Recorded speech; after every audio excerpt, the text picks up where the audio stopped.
तो बिस्मिल्लाहिर्रहमानिर्रहीम। अभी मैं शुरू करता हूँ ईद स्पेशल के लिए पेशावरी मटन कढ़ाई। तो मैं आज बनाऊंगा काली मिर्च के साथ, इसको ब्लैक पेपर कढ़ाई भी बोलते हैं। तो इसमें और ज़्यादा मसाले नहीं जाएंगे। तो एक वॉक के अंदर तकरीबन मैंने एक कप घी गर्म कर लिया है। तो अभी इसमें शामिल करूँगा 1 किलो मटन।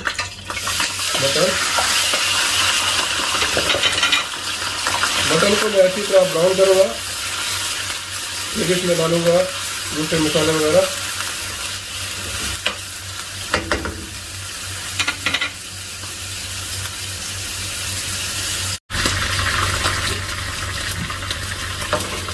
मटन को अच्छी तरह मैंने ब्राउन कर लिया है। तो सबसे पहले शामिल करूँगा इसमें तकरीबन 2 टेबलस्पून अदरक लहसुन का पेस्ट,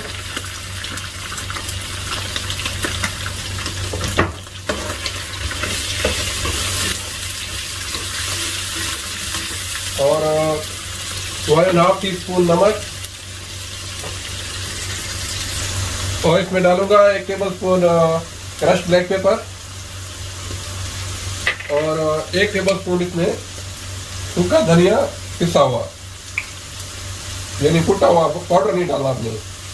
बस इतने मसाले, इसी से इतने मज़े की कढ़ाई बनती है। इसको थोड़ा सा मैं 1 से 2 मिनट तक पकाऊंगा।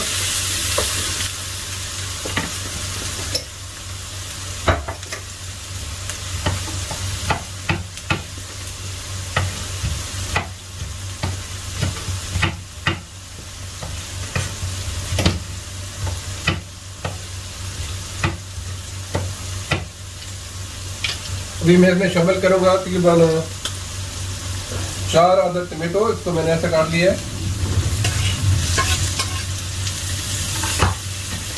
इसको मिक्स करके अभी इसको ढक के तकरीबन मैं इसको पकाऊंगा 30 to 35 मिनट तक। इंशाल्लाह ये गोश्त इसका गल जाएगा।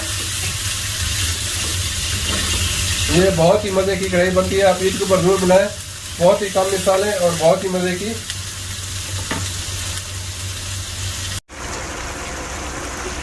अल्हम्दुलिल्लाह मटन अच्छा गल गई है। तो अभी मैं इसमें शामिल करूँगा कुछ 4 से 5 हरी मिर्चें, थोड़ा सा हरा धनिया, और लंबी लंबी कटी हुई अदरक। ये बहुत ही मज़े की कढ़ाई बनती है। आप लोग ज़रूर ट्राई कीजिएगा इसको ईद के ऊपर और कभी भी, और बनाना भी बहुत आसान है। तो अगर आप लोग मेरे चैनल पे नए हैं तो प्लीज़ मेरे चैनल को सब्सक्राइब कर लीजिएगा। तो इंशाल्लाह मैं जल्द मिलूँगा एक नई अच्छी रेसिपी के साथ। तब तक के लिए खुदा हाफिज़।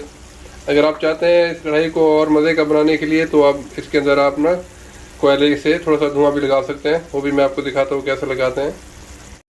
इस तरीके से कोयला डाल लीजिएगा और उसके ऊपर डालिएगा थोड़ा सा घी, और इसको फ़ौरन ढक लें। इस तरह 4-5 मिनट तक इसको दम में रखें तो बहुत अच्छा इसमें स्मोकी सा फ्लेवर आ जाएगा। इस तरीके से भी बहुत मज़े की बनती है कोयला कढ़ाई। तो इंशाल्लाह जल्द मिलूंगा एक नई वीडियो के साथ। तब तक के लिए खुदा हाफिज़। उम्मीद है आज की रेसिपी पसंद आई होगी। अगर पसंद आई है तो प्लीज़ मेरे चैनल को सब्सक्राइब कर लें, लाइक करें, शेयर करें। इंशाल्लाह जल्द मिलूंगा एक नई रेसिपी के साथ। तब तक के लिए खुदा हाफिज़।